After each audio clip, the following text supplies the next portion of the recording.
Hi friends, ఈ వీడియోలో మనము రోజువారీ రాశి ఫలాలలో తులారాశి వారి గురించి తెలుసుకుందాం. అంతకన్నా ముందు చిన్న రిక్వెస్ట్ ఫ్రెండ్స్, ఈ వీడియో నచ్చినట్లయితే లైక్ చేయండి, షేర్ చేయండి, అలాగే సబ్స్క్రైబ్ చేయడం అసలు మర్చిపోవద్దు.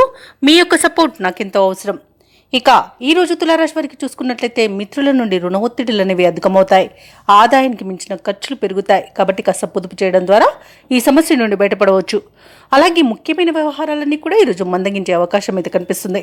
కుటుంబ వాతావరణం గందరగోళంగా ఉంటుంది. వివాదాలకు, అవమానాలకు, అలాగే అపార్థాలకి ఇంటిలో మీరు తావు ఇవ్వకండి. ఎందుకంటే దీనివల్ల గొడవలు జరిగి చాలా మనశ్శాంతి అనేది కోల్పోయే అవకాశం అయితే కనిపిస్తుంది.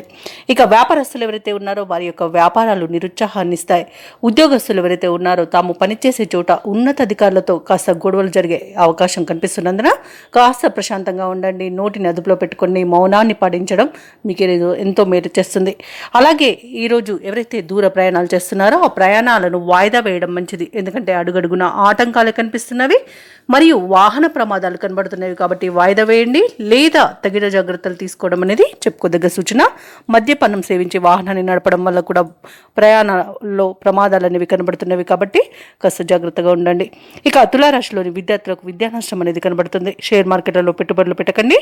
అలాగే ఉద్యోగస్తులు లంచాలు తీసుకోవడం వలన ఉద్యోగాన్ని కోల్పోయే అవకాశం ఉంది. మరియు చేసే తప్పిదాల వల్ల కూడా ఉద్యోగం కోల్పోయే అవకాశం అయితే కనిపిస్తుంది. ఇక ఉద్యోగం మార్పునకు కూడా మంచి సమయం కాదు ఈరోజు. కార్మికులకు కూడా పరిశ్రమలలో ప్రమాద సూచనలు కనిపిస్తున్నవి. కాబట్టి తగిన జాగ్రత్తలు తీసుకోండి. ఇక తులారాశి వారికి ఈరోజు దూర ప్రయాణ సూచనలు ఉన్నవి. అనుకోకుండా ప్రయాణాలు చేయవలసి రావచ్చు. కాబట్టి సంసిద్ధంగా ఉండండి.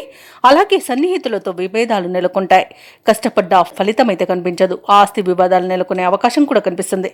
ఇక వ్యాపార వాణిజ్యవేత్తలు ఎవరైతే ఉన్నారో వారి యొక్క వ్యాపార విస్తరణ కార్యక్రమాలు నిదానంగా చేపట్టాల్సి వస్తుంది. ఎందుకంటే అనేక రకాలుగా ఆటంకాలను ఎదుర్కొనే అవకాశం అయితే కనిపిస్తుంది. ఇక ప్రభుత్వ ఉద్యోగస్తులు ఎవరైతే ఉన్నారో వారికి పని ఒత్తిడి అనేది పెరుగుతుంది.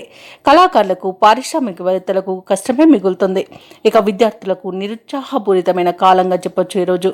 మహిళలకి కుటుంబ సభ్యులతో కొన్ని రకాలుగా తగాదాలు ఏర్పడి మనశ్శాంతిని కోల్పోయే అవకాశం ఉన్నందున కాస్త మౌనం పాటించి ప్రశాంతంగా ఉండడానికి ప్రయత్నించండి. ఇక తులారాశి వారికి అదృష్ట రంగు తెలుపు, ప్రతికూలమైన రంగు పసుపు, అదృష్ట సంఖ్య 8. ఈరోజు తులారాశి వారు హనుమాన్ చాలీసా పఠనం చేయండి.